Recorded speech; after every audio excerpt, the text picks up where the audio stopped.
Pailin ya, Pak Jarot ya yang mau bertanya. Ya, Oke, silakan. silakan Bu. Ya, selamat pagi Pak Jarod. Ya, terima kasih kesempatan diberikan kepada saya. Sama yang dijelaskan oleh Pak Jarod tadi tentang rumah tangga di luar itu yang lebih baik daripada rumah tangga Kristen, tapi tidak semua ya. Mungkin itu yang dilihat oleh anak saya, ya contoh ya.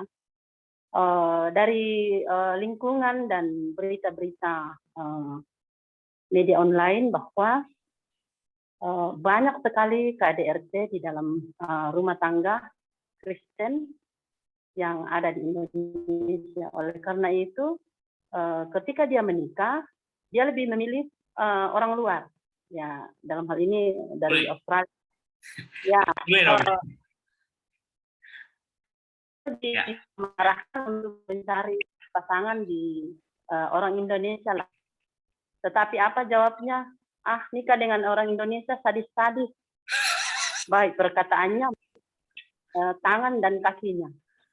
Ya, setelah menikah, saya tanya bagaimana. Ya, baik seperti yang Pak Jarod jelaskan tadi ya.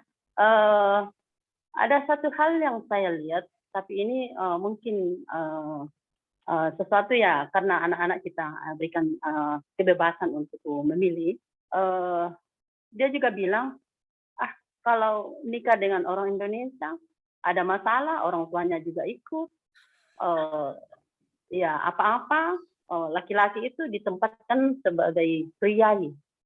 Ya katakanlah kalau dia membantu di dapur, nah, keluarganya ngomong, pokok itu dijadiin pembantu atau apa segala macam. Ya, yang saya ingin tanyakan di sini, kira-kira pola pendidikan yang bagaimana yang bagus ya di dalam rumah tangga untuk mempersiapkan anak-anak laki-laki kita ketika dia juga berumah tangga memperlakukan pasangannya agar dengan baik,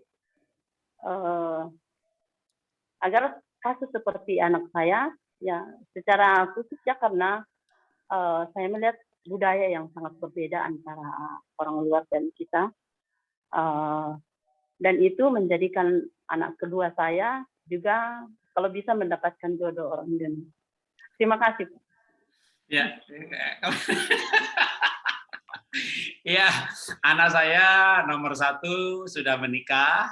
Dia karena dari kelas 3 SMP di Singapura, kuliah di sana, dapat pacar di sana, bahkan menikah streaming karena menikahnya itu pas COVID, kita udah persiapan, udah booking hotel segala macam batal, makanya pernikah streaming pertama orang Indonesia itu anak saya. Kita dan sampai sekarang ya akhirnya kerja di sana. Cuma walaupun dia nikah di Singapura, kerja di Singapura, nikahnya dengan orang Indonesia. Anak saya nomor 2 ini baru deklarasi, udah resmi punya pacar gitu ya. Nomor 2 ini juga kerja di Singapura, pacarnya di Singapura juga, berdua di Singapura, tetapi pacarnya juga orang Indonesia. Bahkan yang nomor 2 komitmen aku balik Indonesia Pak gitu. Kalau kakak kayaknya lebih nyaman di Singapura karena kakaknya anak saya nomor 1 udah beli apartemen, tapi yang nomor 2 dia nggak akan beli apartemen, dia mau balik dan udah sepakat sama pacarnya juga bahwa mereka berdua akan balik Indonesia. Udah komitmen begitu. Nah, nomor 3, anak saya nomor 3 perempuan yang di Australia, pengennya dapat bule. Pengennya dapat bule, sampai sekarang belum punya pacar karena ya, cari bule di Australia dapat, tapi gitu balik Indonesia putus karena waktu itu dia kerjanya serabutan waktu lulus kuliah nggak nyukup ongkos tiap bulan saya masih harus nombokin. Dan waktu itu saya mengalami kebangkrutan sehingga saya bilang papa udah nggak sanggup nombokin tiap bulan, kamu udah lulus kuliah ya kalau kamu 6 bulan lagi nggak bisa mandiri kamu pulang. Kalau dia pulang ya putuslah sama pacar bulenya. Sekarang dia balik Indonesia tapi carinya bule. Maka sekarang dia sebulan di Bali mungkin lagi cari bule. Nah, gini soal mempersiapkan anak begini. Itulah tadi yang dilihat oleh anak-anak ya. Anak-anak melihat bahwa orang Eropa, Australia, bahkan orang-orang ateis, mereka sopan, mereka nggak KDRT. Apalagi yang malah yang Saman Leven, karena kalau orang Saman Leven itu kan nggak ada surat nikahnya. Jadi secara hukum mereka mudah sekali bubar. Cuma ternyata mereka tuh nggak mau bubar. Makanya waktu saya kan pelayanan hampir tiap tahun ke Eropa, ke Amerika. Waktu ke Eropa berjumpa banyak juga orang Saman Leven gitu. Jadi mereka itu kalau mau pergi makan malam aja, mereka bikin appointment sama istri, sama suami, sama pasangannya. Apakah kita bisa keluar makan malam bersama gitu? Mereka bikin appointment, mau ngajak ngobrol bikin appointment, mau olahraga bareng bikin appointment. Jadi mereka sangat menghargai pasangannya, karena kalau nggak dihargai mereka pergi. Dan mereka nggak mau pergi. Artinya budaya saling menghargai itu sangat tinggi sekali dalam pasangan Saman Leven. Sehingga dalam penelitian ya yang terjadi KDRT justru yang ada surat nikahnya. Itu data itu dengan mudahnya didapat oleh anak-anak kita, oleh milenial. Nah, sekarang solusinya gimana? Gimana cara didik anak-anak kita? Ya kita harus ajari mereka ya. Contohnya anak saya menikah tahun lalu awal tahun 2000 tahun lalu lupa tahun. Anak saya menikah tahun lalu awal tahun ya, April karena mundur karena Covid batal akhirnya awal Mei. Nah, waktu anak saya menikah, itu anak saya sebelum menikah dia tanya begini, "Pak, aku mau nanya nih. Papa sama mama tuh pernah berantem nggak sih?" Kenapa nanya begitu? Ya, aku sih belum pernah lihat. Jadi anak saya umur 28 tahun menikah dan selama 28 tahun mereka nggak melihat kami bertengkar. Jadi menurut saya gimana kita mengajari anak-anak? Ya kita harus jadi contoh kepada mereka bahwa kita lebih baik daripada yang tidak punya surat nikah. Kita lebih menghormati pasangan daripada mereka yang tidak punya surat nikah. Menurut saya nggak ada cara lain ya. Nggak ada teori, nggak bisa. Anak-anak milenial nggak butuh teori. Mereka butuh keteladanan. Jadi saya sering menantang para anak-anak muda, menikahlah, diberkati, punya surat nikah, dan menikahlah seperti kami. Atau kepada anak-anak milenial yang tidak mau menikah, banyak juga gerakan sekarang ini milenial ini banyak ya. Mereka nggak mau nikah, atau mereka child free, nggak mau punya anak. Jadi mereka menikah, tapi nggak mau punya anak. Karena melihat pusingnya ngurus anak. Saya sering bilang sama mereka, lihat kami nggak pusing ngurus anak. Lihat kami nggak KDRT, kami bahagia. Jangan takut menikah. Jadi itu menurut saya cara yang terbaik kita ini orang tua yang sudah menikah ini. Gimana kalau udah terlanjur KDRT, terlanjur bertengkar? Demonstrasi. Kalau terlanjur bertengkar depan anak, demonstrasikan minta maaf depan anak. Jadi kalau udah terlanjur bertengkar, ya kita harus mendemonstrasikan pengampunan, mendemonstrasikan rukun kembali, dan segera demonstrasikan tidak mengulangi lagi. Gitu ya. Itu menurut saya cara yang terbaik. Nah, kalau anak sudah terlanjur menikah dengan bule, dan kita nggak tahu apakah mereka ke gereja atau enggak, ateis atau enggak, ya memang kita harus siap dengan sebuah paradigma yang berbeda ya, karena itu kan sudah kenyataan yang dihadapi anak kita, cucu kita nanti, ya ke gereja apa enggak, tapi sebuah proyek besar tentunya untuk membawa anak mantu cucu masuk surga. Karena ini kekekalan.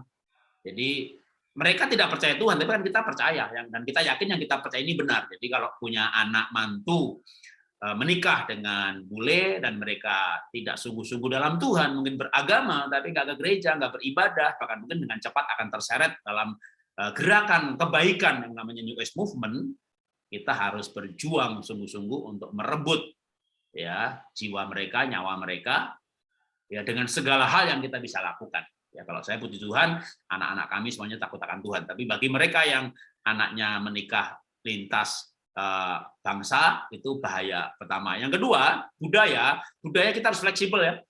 Kalau soal iman, nah kita harus rebut. Tapi kalau budaya itu harus fleksibel.